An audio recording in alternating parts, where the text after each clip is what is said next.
everyone, it's me again, Natural Face Beauty, back again with another video. If you're new, make sure you go ahead and subscribe. Today is September 3rd, so today is the day of my daughter's sleep study. We have to be in Birmingham at Children's of Alabama at 6:30. Right now, it's almost 5 o'clock, so soon we will be getting on the road so we can begin this journey. I already have, her little bag packed of things that she might need and things that, we might need, so yeah, stay tuned. Yes, and really quickly off subject, I just want to give a shout out and appreciation to my natural hair. It's coming through. Like this is that two-strand twist style that I did the other day. So if I start walking around here with some locks, don't be surprised. I already know that Miss Harmonee is looking sharp in all her pink. Look at her little bitty house shoes that my granny had got her. So yup, it's almost about that time.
So I know everybody is wondering about the sleep study and wondering, is she still on oxygen? So first, I'm gonna share with you guys my experience with dealing with her, having to have a sleep study done. It's totally different from what I thought it would have been. So first things first, everything started off good, when we finally made it to the room that we would be staying in for that night. They had to get her crib ordered at first, so they had to get hers ordered. So we waited a while for that. Then the real problem came, when we had to, when the nurse had to, hook her up to all the equipment, wires. She had to have wires everywhere. She had wires all around her head, wires on her face, and like up under her chin. She had a few wires on her leg, and some wires going through her shirt. Then after the lady had wired her up, then she had wrapped her head up. So basically she looked like a little mummy. Her hair was all wrapped up, eyebrows covered up, everything was wrapped up, so she wouldn't be able to pull off any of her wires, because as I told you guys before, she doesn't like stuff on her face. She doesn't like keeping her oxygen in or nothing like that.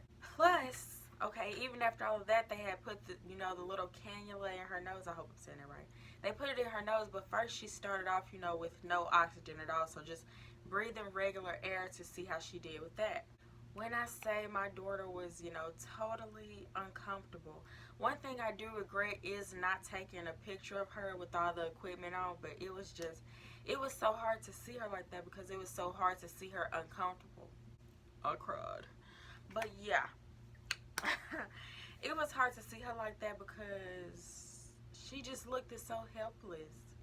And it's like she basically cried like the whole night. Like she couldn't turn the way she wanted to turn.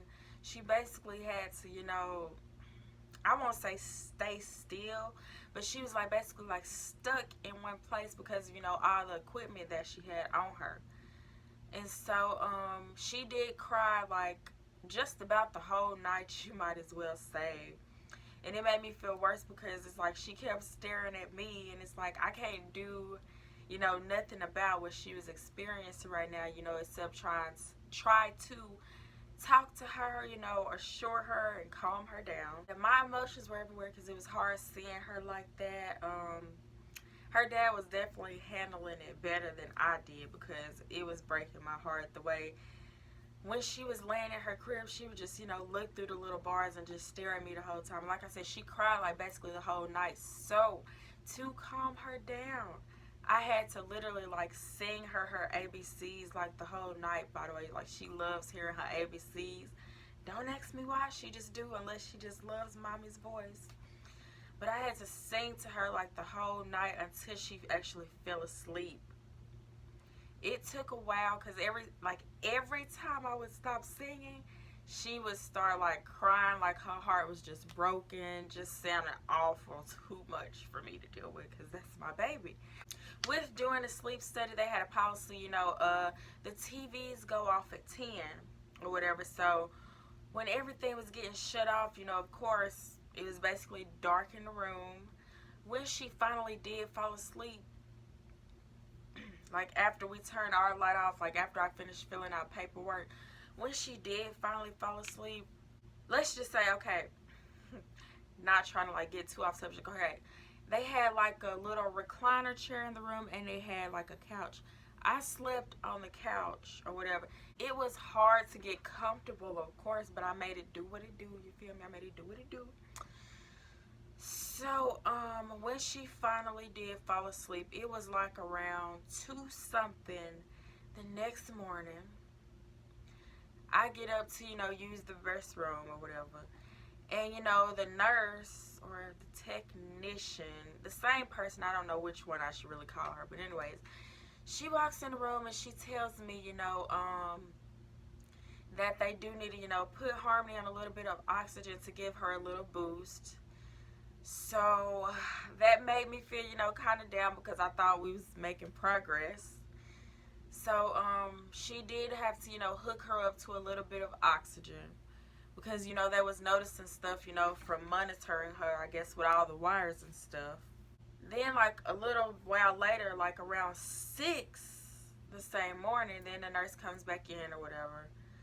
Basically, waking all of us up, letting us know that, she's finna, take all the equipment off of Harmonee. Pretty much after that, we would be free to go.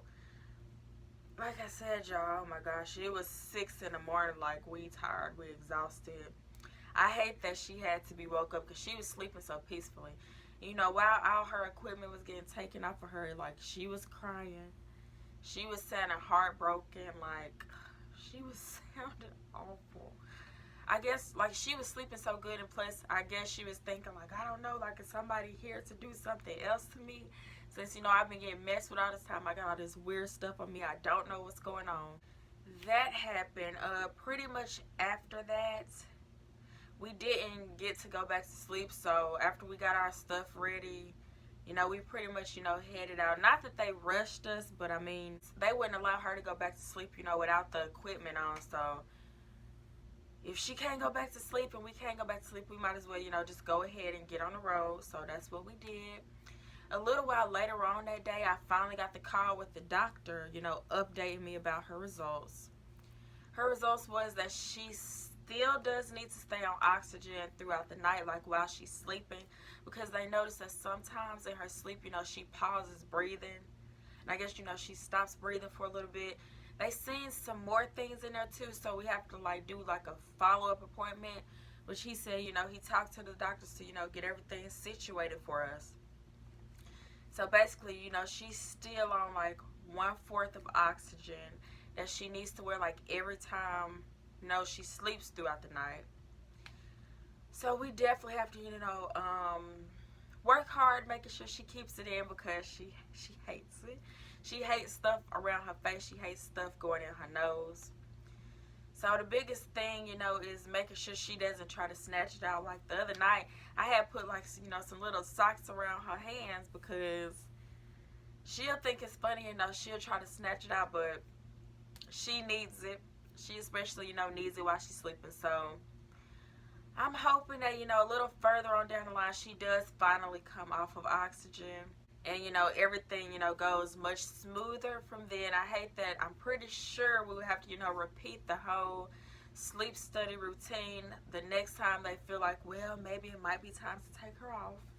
Which partly I hate the fact that, sometimes we would let her sleep without oxygen because we would monitor her throughout the night. and she was breathing, you know, perfectly fine. Everything was going good. Like I said, she won't keep it on, but now we have to like extra make sure that she does keep it on throughout the night, because of course we need all her oxygen, you know, going to her brain, and we need her to be, you know, perfectly fine like she is.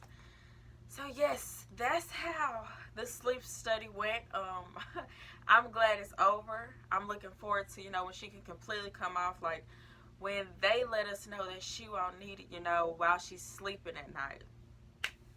So yes, make sure you subscribe, comment, let me know what you guys think. Stay tuned so you can be updated, you know, on what's going on.